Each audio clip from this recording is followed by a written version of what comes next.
Videoga qo'yaman keyinchalik solishtirish uchun.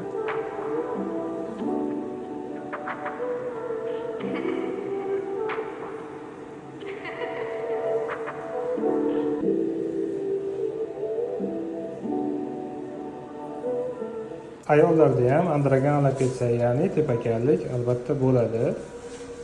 Lekin erkaklardan farqli ravishda ayollarda androgen alopetsiya misol boshqa omillarga ham bog'liq bo'ladi. Ya'ni jinsiy gormonlar, menstruatsiyaning o'zgarishi, qo'shimcha ugrilar chiqishi, badanda tuklar ko'p bo'lishi, aynan mana shu omillar bilan birga kelsa, albatta yaxshilab lechena qilsa, sochlari zo'r holatga keladi.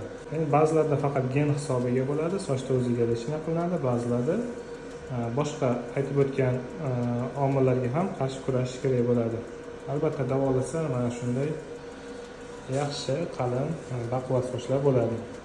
Davolanish davom etmoqda. Xudo xolasa bundan ham qalin bo'ladi.